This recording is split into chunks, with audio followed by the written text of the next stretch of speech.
Welcome into another episode of Discard for Magic. I'm one of your hosts, Aaron. And I'm the other host, James or Jexic, and today we're ready for Redhawk. Hi guys, thanks for having me on. He's going to be our Cave Goblin expert for today. But first, we'd like to hear a bit about how you got into Summoner Wars. Sure, and I see we're using the term expert quite loosely today.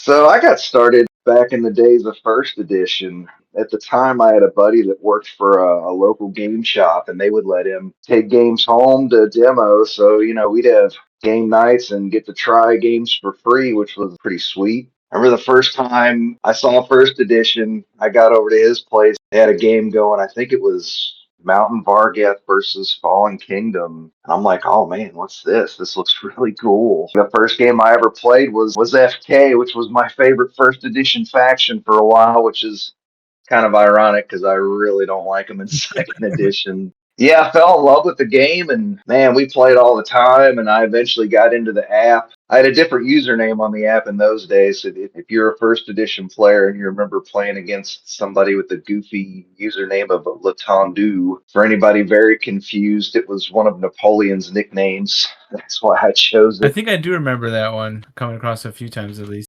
I definitely remember you, Jexic, from those days. The people that always beat me, like Snaug and Orange Lazarus and Water D. Remember playing Tortugatron's tournaments. Tortugatron's actually how I kind of got into second edition. I kind of fell out of playing first edition before they sold Asmodee, and I had no idea what happened with that whole situation. I had stopped playing for a while.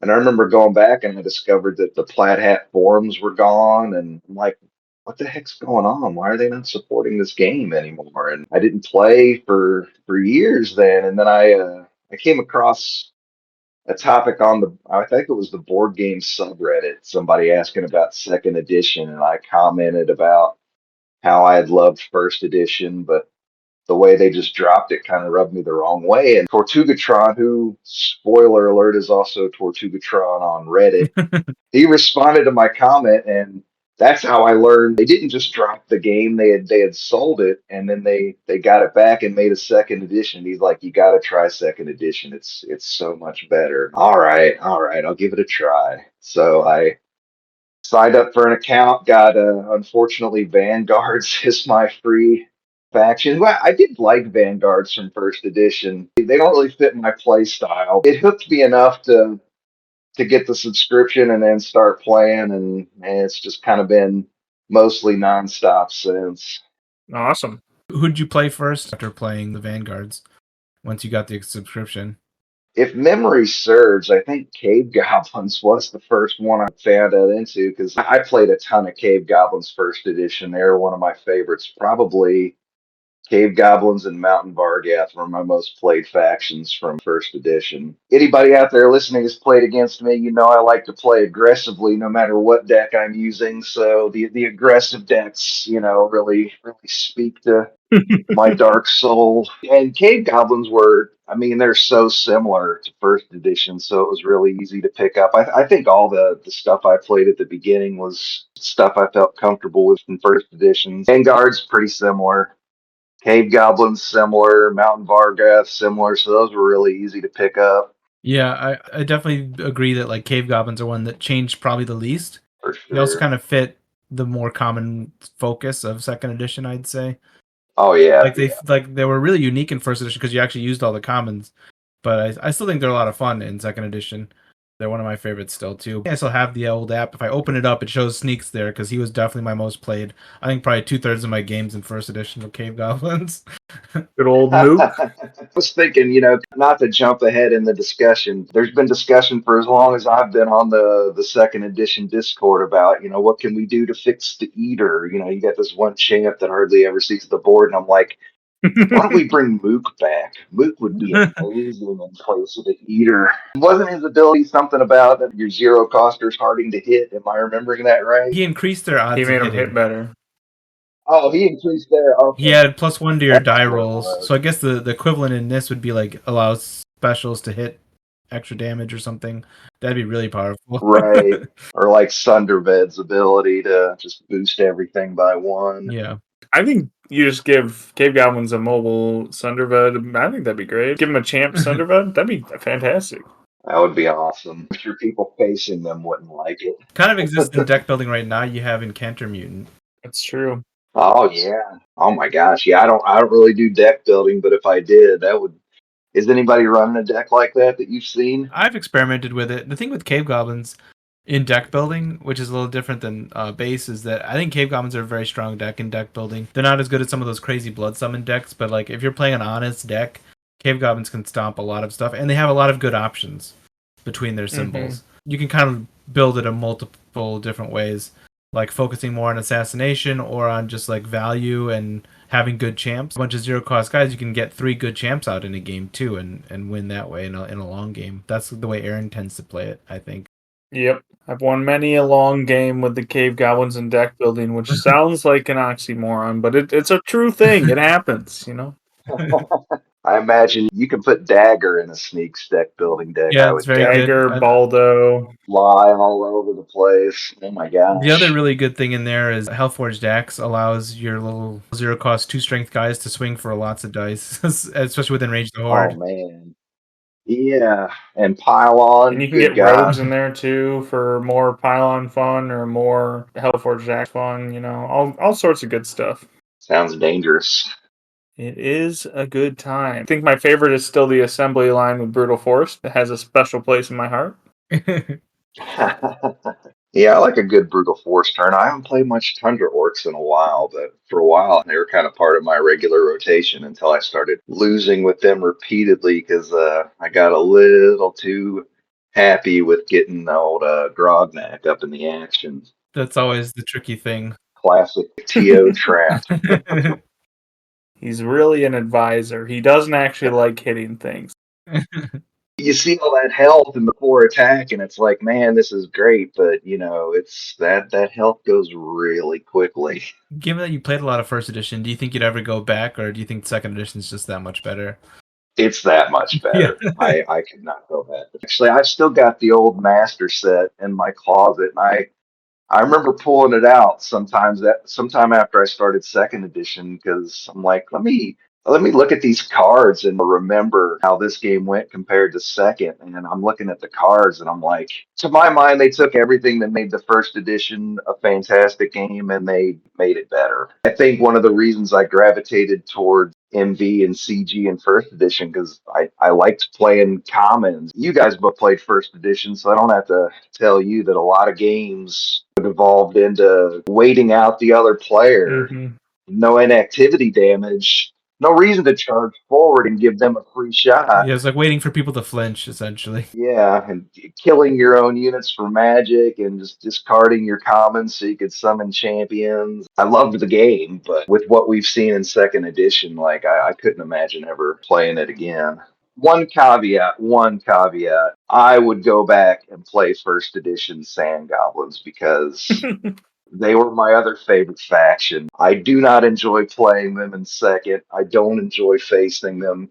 And it's not that they're a bad faction, they're a great faction. They're very difficult to play against, especially if the person piloting them knows what they're doing. But first edition were just so much fun. I miss that. Krusk's ability was really unique, that Sandstorm. That was one of the few things I remember that took a point of magic to do. You couldn't just do it, if I remember right.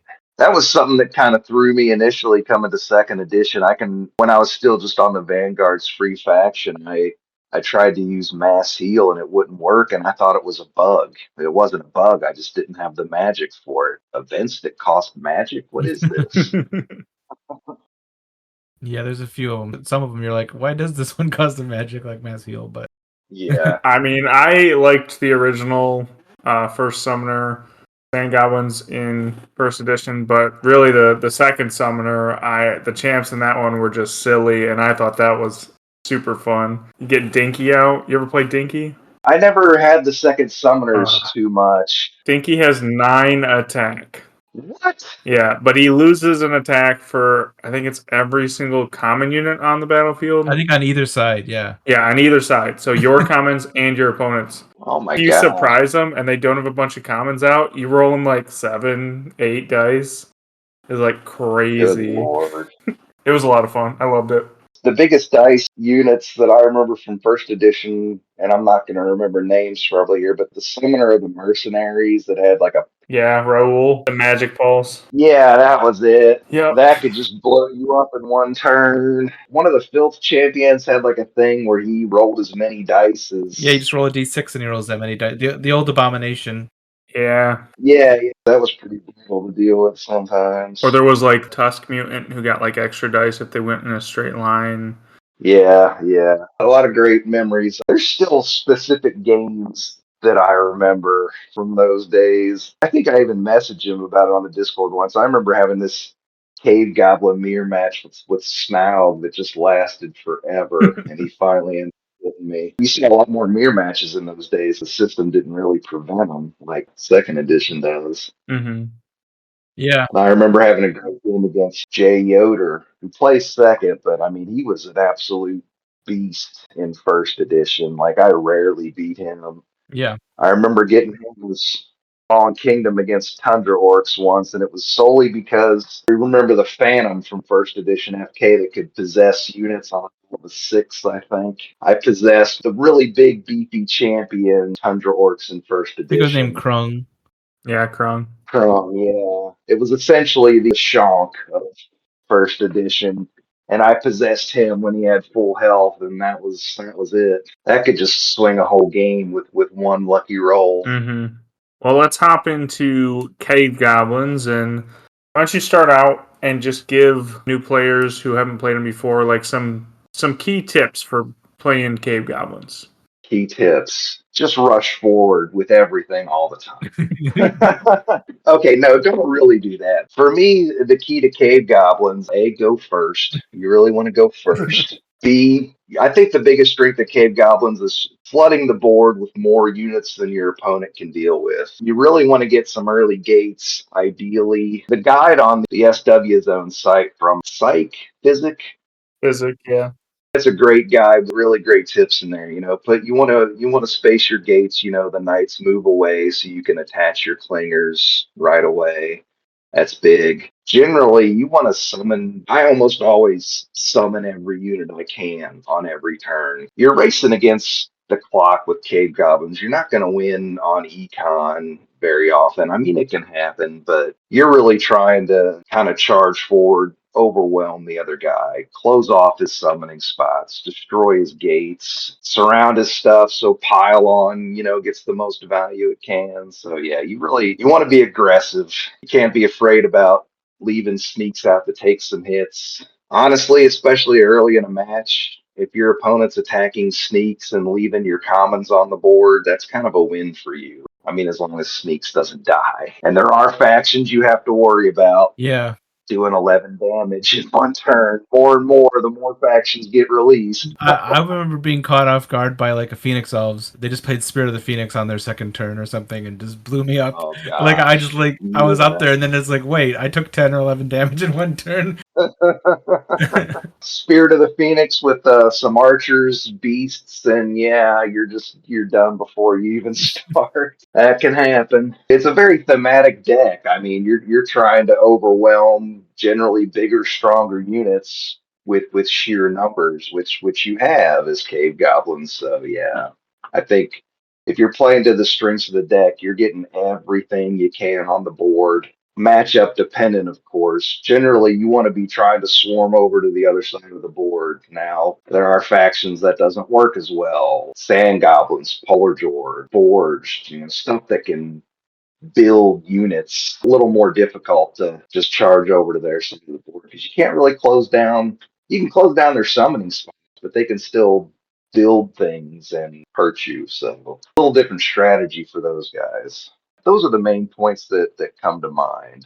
General tips, anyway. So you said go full pressure, and then you kind of like, well, maybe not always. It is matchup dependent, and that's really as far as like overexposing Sneak. You still have to be careful about it against anybody because any of the factions can do a good amount of damage in one turn. So it's like you don't want to leave them in a position where you can get surrounded because like even though you can sly him out, you still might take too much damage for it to be worth it. So you kind of want to have him in situations where he's swapping out with, say, a slinger. You really want to save your slingers if possible. They die so easy You know, Mm-hmm. if they get attacked, they're almost certainly going to die. In a lot of ways, slingers are kind of the key unit of the deck because you're getting those extra attacks, especially if you've got a pylon going, if you've got an enrage in your hand, you can throw so many extra dice. And that's how you're winning games as cave goblins. You're just able to throw a ton of dice, end it before the other guy can kind of get his econ machine going. You really need to protect those zero cost units as much as you can. And some of it's down to positioning and skill, but some of it's just down to luck. Cave Goblins, you really want to draw the right cards at the right time. You want to get those unrelentings on a turn where you can make it to where the only option your opponent has is to attack those commons. To me, anyway, I think the defensive events like that are harder to play well. And I'm thinking of like Flare on Phoenix Cell. Like you play that, and what do most people do? Well, they'll just attack your gates. You're not getting a ton of value out of Flare. But with Unrelenting, if you get it in the right situation, you can put your opponent in a position where all they can attack is your commons, which is great. But if those Unrelentings are buried in the bottom of the deck, that's a problem for Cave Goblins. Yeah. Because that's a big card. Or if you draw them with a bunch of events, then that can be tough too. For very new players, like that pressure and putting full pressure on your opponent is definitely something you want to do. But like you were talking about there, like there's some nuances to it. And I think one of the fun nuances about Cave Goblins is like their actual economy is almost like how much can I get out of Sneeks before Sneeks dies? Like that's the little pull you're trying to do of like, can I slide Sneeks in here, get a little more value out of Sneeks, save a slinger, save a unit I need? Or is it too risky? And I think that's the one of the thought process you'll have like most of the game playing with Cave Goblins is like, can I get a little more out of Sneeks? Is Sneeks too low? Like, where am I at? Absolutely, absolutely. And I think another thing to keep in mind is, of course, this is something that goes, I guess, for every faction. With Sneaks in particular, you really want to think about how you might be using them on your next turn while you're taking your current turn. Leave him in a position where he's going to be able to attack a high value target on the next turn. I mean, of course, that's dependent on what your opponent does. If you can leave him in a position where he's pretty high health, he might tank a hit, but then he can attack on his next turn and then sly away to the back row, and he's safe, drawing those hits away from your commons, which you need to stay alive as much as possible. So, yeah, you really need to kind of plan a turn or two ahead of Sneak. You can always get him back into action if you need to. At a certain point, when he gets low enough, that kind of needs to be a killing blow. You get him to work. That's for sure. I think something that you can do with Sneaks is you can, even if you slide him back, even if it's like super far back, you can ease him back into the fray. Like I like to move Sneaks back up. I'll slide him back to a unit that's like a couple spaces behind the front lines.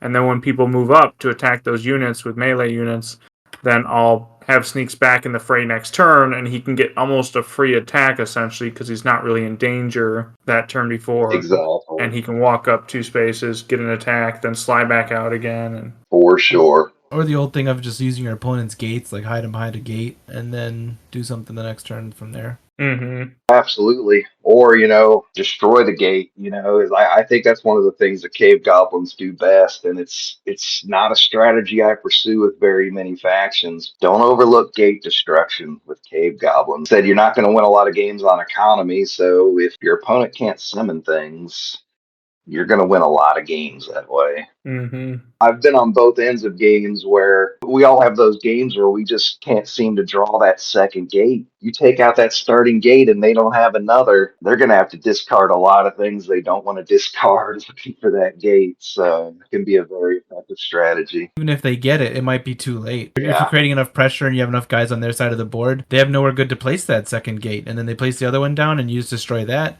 And then it just keeps going. Yep. And then it just keeps going. And you might not win right away after you destroy that gate, but it'll put them significantly behind in tempo for sure. Definitely. Like you were saying earlier, is you want your gates too. Like I think it's You have to definitely approach the game differently. Probably if they get an early gate and you don't, they are spread out with their gates and you don't have your first gate to like do your clinger action and stuff like that, then I think you definitely have to be more careful. But that's one of the situations where I would not just charge forward. Like if you're not getting an early gate and they've got one, in that situation, you probably want to be a little more careful. Bide your time, until you can get more gates out. Rushing forward with just a couple units as Cave Goblins doesn't do you a lot of good because your units all die pretty easily. So when you're getting aggressive, you need to have more things up there than the opponent can kill in one turn, or it's really not going to work.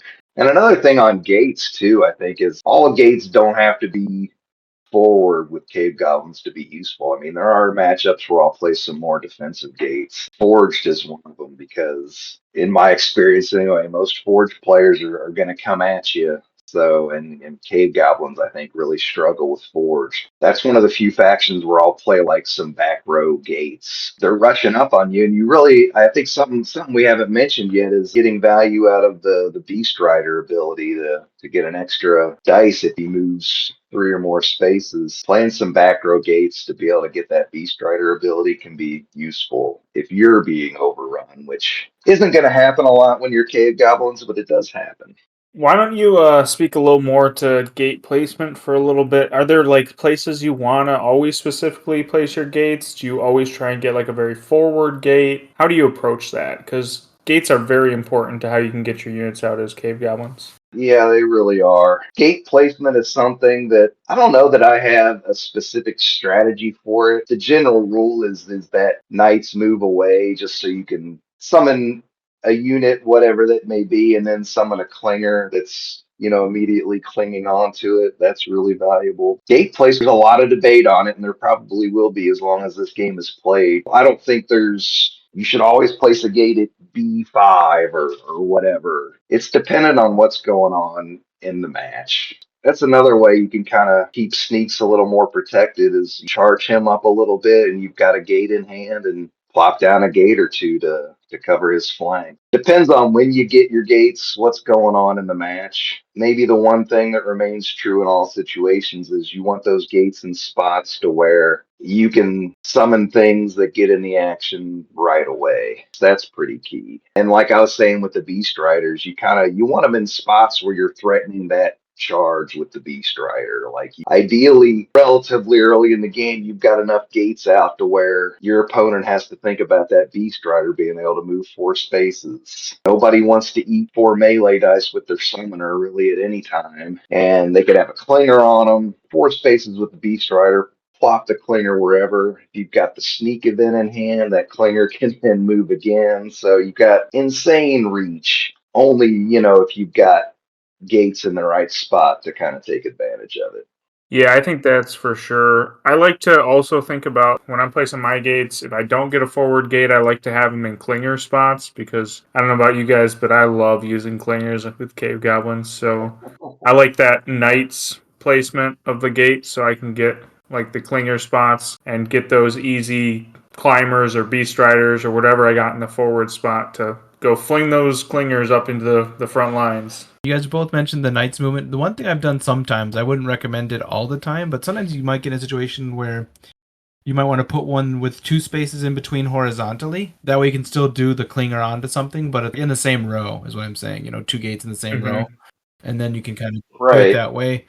Especially like you said, maybe against Forge or some of these other factions that might actually be pressuring you. Do it that way so you can have one that's a little further back. It would still work for climbers too. They could go straight through the front gate. Definitely. Final thought on gates is I think Jexic, you mentioned earlier using your enemy's gates to shield Sneaks, which is obviously a good thing to do. Something I love doing is if I can manage it is leaving a climber right in front of my opponent's gates when I can, especially if his summoner's back in the back, behind his gates somewhere. If you got a climber right there, he has to do something about it because that climber can just go right over. So yeah, and then slide into Sneaks, become Sneaks and just kill them if they're 3 or 4 health. Yeah, exactly. So it's like you can, and that kind of plays into what I was saying earlier about using the turn you're on to set up your next turn. Is like not every turn's going to be the big surround, pylon, and rage turn. You have to kind of set that up, placing your climbers in spots where they threaten climbing over walls and getting the stuff, and placing your gates in the right spot where your beasts can rush across most of the boards. So, I think another thing to keep in mind with those forward climbers is that you can pass a clinger to them for like the double cling. Pass a clinger to them, then climb over stuff, and then drop the clinger off, and then you can get a lot of reach that way. Those turns are really fun as a Cave Goblins player, aren't they? Your opponent's probably sitting there like, okay, I've thought through all the possibilities. I don't think he can get to me. And then it's like, you summon a clinger way in the back, you move one unit, he clings onto something else, and all of a sudden he's in your back row and you're dead.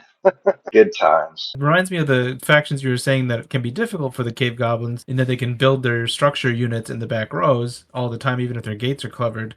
But the climber, I think, is the key unit in those matchups because you can just climb over their structures too. Indeed. Like the Forged and the Sand Goblins and the Polar Dwarves. You can just climb over all that stuff. Yeah, that is useful. I still don't like seeing those factions from the Cave Goblins.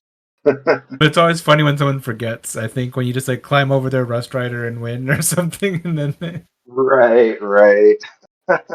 Do you like seeing the auto damage factions less or the like infect factions less? And this is jumping maybe a little ahead, but because I think those are two of the toughest factions for Cave Goblins to face. Two types of factions, like factions that can do a lot of auto damage or a lot of splash damage, and then factions that can infect their units. So which one do you think is more difficult for the faction? Probably the auto damage. Phoenix Elves is. I'm looking at my game history, and I actually have a winning record against Phoenix Elves with Cave Goblins. I feel like I've had a lot of really tough matchups against Phoenix Elves as CG where I just felt like I couldn't do anything. Mm-hmm. Forged, maybe. That one's really tough, I think, as Cave. I mean, you got the auto damage, you've got the being able to build structures about anywhere. The fact your slingers just flat on can't attack sentry cogs because they will die before they get to attack. Wow, I've got a 5-6 record against the Forged. I'm surprised at that. The infect factions, those can be tough too. Doable though. Fungal dwarves, those beasts are gonna eat you up, but Poldak is not that hard to kill. Like if you get a good opportunity, if you can just get him on two sides and you've got the right cards in hand, it's about game over. Now, really good Fungal Dwarfs players are going to be, aware of that and, try not to let that happen. I think I'd rather face the Infect decks than the auto damage. Auto damage is killer for Cave Goblins because everything's such low health. And I feel like the Infect decks tend to have fairly low health summoners, but I guess some of the auto damage factions do as well. What do you think about, I know for a while the Wayfarers matchup was controversial. People were saying that Cave Goblins had a strong edge there. What do you think about that one? I think Cave Goblins do have an edge there. It's not as pronounced if Wayfarers can go first. So I've had some recent-ish games against Wayfarers where they went first, and it felt a little oppressive. Caves, that's definitely one of the factions you have to be more careful with Sneeks. I mean, with the diagonal attacks, and if they've got enough on your side of the board for Celeste to have a big attack, it's really dangerous leaving Sneeks exposed. If he's just exposed on two sides and they've got to coordinate, I mean, you might be eating like 15 dice. And that's not very survivable. If Cave Goblins go first, I think it's really tough for Wayfarers. They've got enough units, they've got an early gate, and they can start swarming the Wayfarer side of the board. Wayfarers don't have very many tools to get rid of those numbers. They don't have any way to get extra attacks, no ping damage, no auto damage. So, yeah. And I think critically too is like if you're on their side of the board, it gets harder for them to get onto your side of the board. So Celeste isn't going to be rolling as many dice, and they're not going to be able to trigger Seek the Horizon very easily, and so on. Yeah, for sure. That's the thing too, as far as with like Seek the Horizon, and you can get so many units on the board as Cave Goblins, and I mean they're all easily killable. But if they're blocking all the paths to the back row and they're not letting things get onto the other side of the board to get Celeste attack value up, yeah, it's just tough for Wayfarers to deal with. I don't think it's as lopsided as maybe it's been made to sound. I think it is Cave Goblin advantage for sure. Do you ever find yourself playing the Eater? The Eater's rare. There are some matchups where you really want him out there. Preferably comes up late because you really don't want him clogging up your hand early. I think most of the times I've summoned the Eater and he's been useful has been against, say, Fungal Dwarves and Crimson Order. Stuff that can just keep regurgitating units out. The Eater can be useful there. The CO doesn't have any movement tricks to kind of run away from them. They tend to have a lot of units on the board, just like Cave Goblin, so there's usually plenty of things to attack. Nice, tasty, low health cultists that he's almost certainly going to kill, so that's really useful. Fungal Dwarves, I mean, again, they like having lots of units on the board, and short of their stem shrooms, they don't have any real movement tricks either, so he can usually get to things to attack. Against just about anything else, he's really hard to play. I agree though, like with the infect factions generally being a time where you might use the Eater, but even then, if you get Blarf and Smeg out early, or you just don't get Eater at the right time, you might still not have the magic to get him, except maybe against like Crimson Order. But I think he can be good against like Retalis, it feels like, like just killing carriers or undead warriors. He has a decent shot at one-shotting them, and then that might be one of your few ways to kind of stem that tide. For sure, yeah. Of course, Fallen Kingdom can obliterate him pretty quickly on a Blood Summon turn or Hellforged weapon on a warrior. That's true. If they use that to kill the Eater, I think you feel better about it than if they killed Sneeks or something, For sure, yeah. That's an expensive distraction. Ideally, as Cave Goblins, you're finishing the game before the need for the Eater has arrived. If you need the Eater, the game's probably going longer than you want it to as Cave Goblins. So you're also saying it just doesn't fit their overall strategy? I don't think so. I would like to see some kind of change to him. What that change is, I don't know. Yeah. I think he's meant to be a plan B, which is fine, but I think the ability is it's a little too harsh because it's so easy for a lot of the decks to just back away from him. You can't attack anything. You've either got to sacrifice a unit or him, and both are bad options usually. So yeah, I remember like the first matchup that was available in the app was Cave Goblins versus Breakers, and the matchup overall I think is relatively even. But like the Eater's just really bad there because Takulu can just take control of him with mind control and then let him get discarded. Right? I don't think I've ever summoned him against Breakers. Yeah, that's probably why people became knowledge pretty quickly. People like, don't do it. Same with Smeg, is like you can just discard Smeg against Breakers, or with Blarf you can just auto damage Blarf. It's like every champion of the Cave Goblins is bad versus the Breakers. Yeah, man, I haven't played that matchup very much. 2-2 in that one. Breakers aren't as common as they used to be, or ever. I think they've always just been kind of like a lower population sort of deck. Every once in a while, you'll run against somebody good with them, and you're like, wait, what's going on? Yeah, there are some good Breakers players out there. I haven't been playing a ton lately, but when I would run into Dark Tommy, however he pronounces it. He plays a lot of Breakers. Pretty good with them. Got a couple Cave Goblin losses to his Breakers. I would imagine Breakers are not played as much. The range dice are so finicky, and that's practically all they have. So. Which is wild to think that's all the dice were in first edition, basically. Everybody was rolling range dice, essentially. I mentioned Fallen Kingdom was my first edition deck, and many a time I summoned a loot ball and went 0 for 4 with that guy, and I'm just like, come on. Doing the offers with your big champs and then watching them die on the next turn was really painful in first edition. That doesn't happen as much in second, generally. I mean, you still get the big whiffs, but having the difference between the melee and the range dice was a major improvement for me. Aside from the Wayfarers, we've talked a bit about which factions we think they struggle against. What are some other ones you think they're good against, like some of their strongest matchups? So some of their best matchups are against some of the strongest decks out there. They're very good against Cloaks.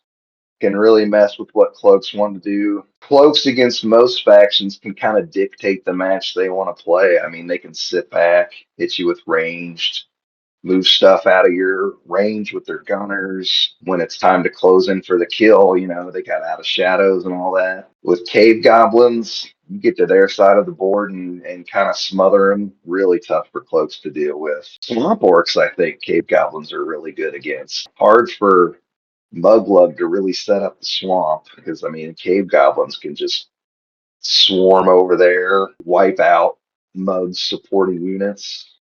And I mean, honestly, Mug's big attack isn't all that useful against Cave Goblins because you don't have any high health units aside your summoner. So Yeah. unless you make a mistake and give Mug a shot on Sneaks when he's got a bunch of boost available, which don't do that. And if you don't do that, you're going to win a lot of those games because you can just swarm over and wipe out his commons. So and his gates. I think one aspect about that matchup though is I think Swamp Orcs can do all right, but they have to play not normally how Swamp Orcs would play. Like I think their best champ against Cave Goblins is actually Glurp because they can get extra gates out and steal spots back. I would strongly agree with that. Yeah, like pretty much exactly what you said. I mean, the Swamp Orcs' big strength is nuking high health units, but that's not really going to help you against Cave Goblins. But yeah, getting those extra gates from Germinate, something like that. Yeah. I realized that about halfway through my last game as Swamp Orcs as I was losing to Physic and his Cave Goblins. I was like, you know what would have been really useful? If I had kept Glurp. That would have been nice. Yeah.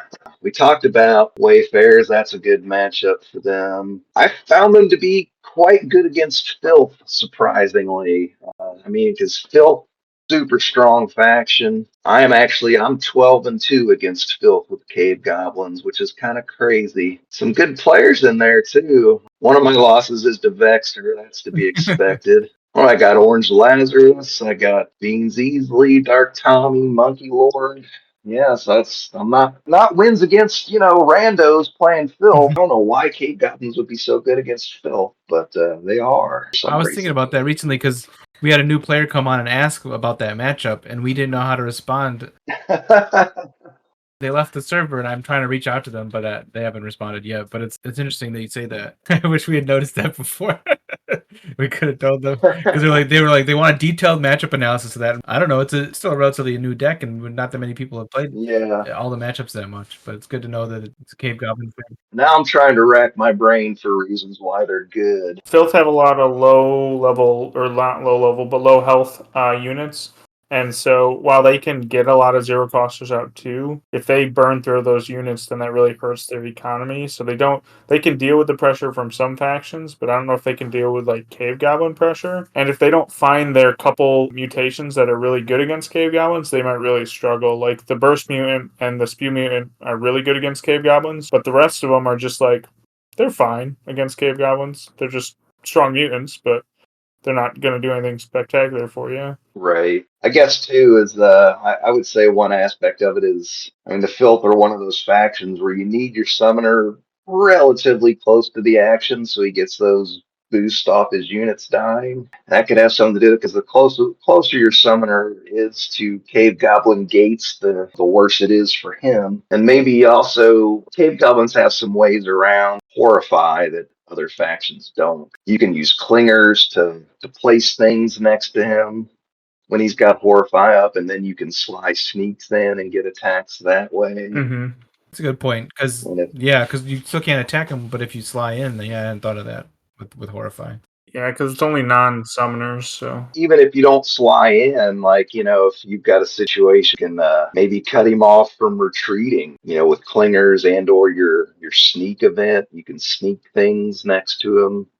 So even if you can just kind of trap him in for a turn, even if you lose those units, you've got him right there on your next turn for your big damage turn. So that could be very useful. I would guess probably another aspect of it as well is with your extra attacks from slingers and your events if necessary. Probably Cave Goblins do a better job of finishing off weakened Filth units to where they can't be saved by a mutation on the next turn, which is so frustrating when you're playing the Filth and you leave something on one hit point and then the next turn it's like, oh no, now it's 5 hit points and it can fly. Between Pile On and Enrage the Horde, you can kind of call an audible and finish something off. Yeah. You don't want to do that just to finish off a common or two. You really need those to be big impact events. Yeah, they are there when you need them. Or hopefully they're there when you need them. You were saying you generally try to play a lot of your cards. Are there any cards that you'll typically actually discard for Magic, usually? The Eater, if he comes up early, is a discard almost for sure. The only way I'm keeping the Eater if he comes up early is against CO or Fungal Dwarves, maybe Fallen Kingdom. But even then, I'm probably going to discard him if he comes up early because you need to keep drawing cards. You need to keep getting units out and your gates out. You don't want to discard any of your commons. There are times I'll discard a Beast Rider. Having a hand clogged with like say you draw like three of your Beast Riders and you don't have the magic form, that's not great. So I'll discard Beast Riders sometimes. Sometimes you've got to discard some of your events, which is painful, but anybody that's played enough Cave Goblins has had those games where their opening hand is both pylons, a couple of gates, and an unrelenting, and you're like, what do I do with this? You've got to get rid of those cards, some of them at least. Yeah. Sneak is probably the best event to discard. You can do without Sneak. It's not ideal to discard it. If it's clogging your hand and you don't have an immediate use for it, I think get rid of it. Your opponent still has to play around it because they don't know you discarded it. So it's still kind of serving a purpose. Mm-hmm. After that, I would say sometimes I'll discard a pylon if my hand's clogged. I'll do everything in my power not to discard an enrage because enrage is such a powerful event. I've probably done it before. If your hand's clogged with events and you don't have any zero costers out and you're trying to get those zero costers, sometimes you just have to. Yeah. You're probably going to lose that game, but because you need those enrages. But sometimes the draw isn't ideal, and you got to make tough decisions. Mm-hmm. Yeah, I think Sneak is the one that I go to discard also the most. If I don't have a use for it right away, I think I often will just get rid of it unless I see a turn or see like the next turn might need it or something like that, because clogging your hand is dreadful as Cave Goblins, so you want to keep that hand moving. Absolutely. The other thing I'd mention, I guess if you don't get an early gate or like you have a late, first gate that in your hand, I might also discard a clinger or two if I'm drawing them early as well. If I'm drawing them early and not getting a gate, then I might discard one or two, but they're still really fun and I try to get them out there. That's my take on the commons, I guess, for aside from what you've already said. Yeah, if you are going to discard any zero costers, it probably would be Klinger because on their own they're no good, so they're probably the most expendable. And I think another thing to keep in mind, if you are going to discard some of your zero costers, it can be okay in certain situations, like especially if you're really late in drawing your unrelentings. You need magic for Blarf or for to keep Smeg alive. You've really got a good use for a Beast Rider, and you haven't used your unrelentings. You could discard some commons in certain situations like that because you've got those unrelentings coming up. You've got a couple turns where you're going to get everything back if he kills it. So. All right, Redhawk, I got the toughest question here for you. You ready? I'm ready.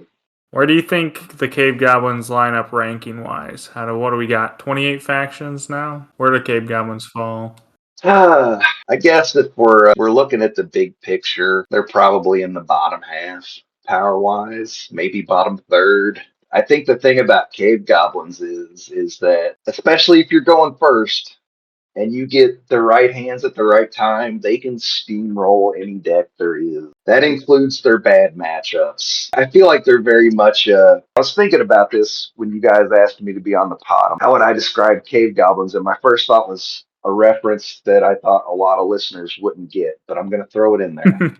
Anybody that follows European soccer, as Americans would call it, football as everyone else calls it, there's a well-known German football coach named Jurgen Klopp, and his signature style, he calls it heavy metal football, which is just his way of saying like he likes to play really aggressively, like, go after it. Don't give the opponent a moment's rest, essentially. Cave Goblins do that really well. The thing is I mean, sometimes it works and you just annihilate the opponent. A lot of times it backfires on you and you get annihilated. So it's Cave Goblins, I think it's a risk reward kind of faction. You'll beat some of the most powerful factions there are, like Filth and Cloaks. I mean, you can just absolutely steamroll them in the right conditions. In the wrong conditions, it feels like you never even had a chance. They're a very swingy deck. They can be very, very good and they can be very, very bad. Not consistent, but in the right circumstances, can beat anybody. That's my take anyway.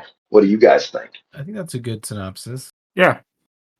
I think that's pretty accurate. I don't think they're one of the strongest decks just because of like they don't really have an option to win econ most of the time, and they're not as consistent. But I do think that they can punch well above their weight with the right draw and the right plays. They can definitely take out almost any deck. Even their bad matchups, like you said. Like I've seen Fungal Dwarves get beaten by Cave Goblins. I've seen Crimson Order get beaten by Cave Goblins. If you play it right, if you get the right cards, definitely can happen. I also think you brought up an interesting point too, saying that they kind of seem to do well into some of the best factions. We mentioned Filth and Cloaks. Savannah Elves would be another one because they've got a low health summoner that doesn't have that many escape mechanisms, and if you just get, and they're another faction that likes to go first. So if you go first against Savannah Elves, you probably have as good a chance as any faction. You're definitely right about that. I remember a specific game where I beat Vexer's Savannah Elves with Cave Goblins, and like most of us, I don't beat Vexer. Any low health summoner, it's like you'd think they do okay against Phoenix Elves, but in my experience, they just don't. But yeah, Phoenix Elves have some tools that other low health summoners don't have for protecting. So pretty good against Savannah Elves, I think. Shadow Elves, I think they're actually pretty good against another strong deck that Cave Goblins can do quite well. A little more difficult to hide from the Cave Goblins, and I mean the Shadow Elves thing of bouncing units after they attack, so you don't have anything to attack. Not always a good idea against Cave Because then Goblins. there's no bodies in the way. Cave Goblins love a big empty board. Like they can just stream units onto your side, bring it on. They do their best against, like you said, some of the big power factions. Deepwood Grokes, we didn't talk about. Even before the nerf, I thought Cave Goblins were quite good against the Grokes. After the nerf, they're oppressive against the Grokes. I think they can definitely do really well against a lot of those top factions, which makes them an interesting faction to take. And then there's some of like those middle factions they struggle with. Oh, you know what matchup I want to ask you guys about, because this is something I've seen some discussion about on the Discord, is Chosen Grove. I've seen some, I swear I've seen some people say Cave Goblins match up well with Chosen Grove, and I am terrible in that I'm matchup. gonna pull up my data just because I have no idea. I'm gonna see what I've got. All I know is James got one game that he told us about where he rolled a ton of dice on the tree. That was before, and okay, so I'm 1-0 in what I can see, which means So that game is already gone, you're telling us? that game is already gone. Wow. So I think it's a reasonable matchup actually, just because Cave Goblins can throw more dice than anybody. So like, okay, you got 20 health. I'd see that as a challenge, I guess. But also part of it is that like Chosen Grove start closer to you, so it's less distance that the Cave Goblins need to cover. That might be another matchup, like you mentioned, with like the Forge, where you might put a gate not as deep in, so you can filter stuff to the side. They do Right. have tough protect guys and shove and lots of ways to move your stuff around, so it's kind of annoying. Adric is the worst against Cave. Yeah, much like Mhm. the Phoenix Elves' ability to just ping your units. Yeah. Oh, I was just gonna say, like, well, once Adric gets out there, it's like, okay, my slingers are now useless. I cannot use them. So frustrating. Gotta try to put enough pressure on them that they can't get Adric or the Knight out. Like, try to get them before they Yeah. get those things out into place. Yeah, looking at my data, I am 1-5, 1-5. and that's brutal. Yeah, the jury's out is what the answer is to that one. But they definitely seem to be good Yeah. against Filth out of that last set. And out of the new ones, like Spectral Conclave and Isle Vekid, I don't know if I've played those matchups yet, so I don't have strong opinions there. Let's see. 2-1 against Spectral Conclave. I think that one's okay, really, is oh, you have played that matchup, Jackson, because one of my wins is against your Spectral Conclave. Cave Goblins might be one of the few factions that doesn't mind giving you some boost by bouncing your units, Right. because Yeah. bounce a unit and that opens up more space for you to swarm in with other units. So I could see that being a good matchup for Cave Goblins. Yeah, I would agree because I mean, not only that, but you can discard stuff with their depart ability and then use the sneak event to push them forward and then get into place. Right, yeah. Or you can use the clingers or the sneak event to get next to units and not depart them. Yeah, if you want the magic, yeah, you can. There's ways to get some melee dice on them without departing them. Isle Vekid, I think, is worse. I've only done that one once, and it was not close. I have a 2-0 in that, but again, it's a small. I haven't played as much Cave Goblins lately, but yeah, I mean, like some of their stuff, like the tough ability and also the ability Poison Skin. Spike skin, yeah. Yeah, the spikes. That's what killed me, and from what I remember in my matchup against them, the spikes are brutal. And they do have the ability to threaten Sneaks, like kind of surprisingly with the Island's Might. You have to be more careful with Sneaks than you might think against a faction like that. The Kraken can really screw your stuff up as well. Good lord, that thing's oppressive. I don't know. I think it's neat. It's fun that there's an 8 cost champion that's worth it, though. Yeah, yeah. Oh, I would definitely be trying to get him out if I was playing Isle Beckett. Last time I got him out, did not work well for me, but I was very far behind at that point. So, any last comments you got for the Cave Goblin fans out there, Redhawk? Play Cave Goblins. They are fun. They're just a faction that I think even if you're new to the game, you can just pick up, and it's a great faction for getting into the game because it's one of the first factions I played when I was learning second edition, and I got a lot of wins against players that were way better than me at the time. And a lot of those players are still better than me, just less so than they were then. Maybe you're gonna have some bad losses with them, but you're going to get some great wins too, probably against players you normally don't play well against. So a lot of fun. Just charge forward, throw caution to the wind, have a good time. Well, we appreciate you being on the podcast and chatting Cave Goblins with us and all their stinky maneuvers. Thanks, guys. It was a lot of fun chatting SW with you. This has been another episode of Discard for Magic, and we'll see you guys in a couple weeks.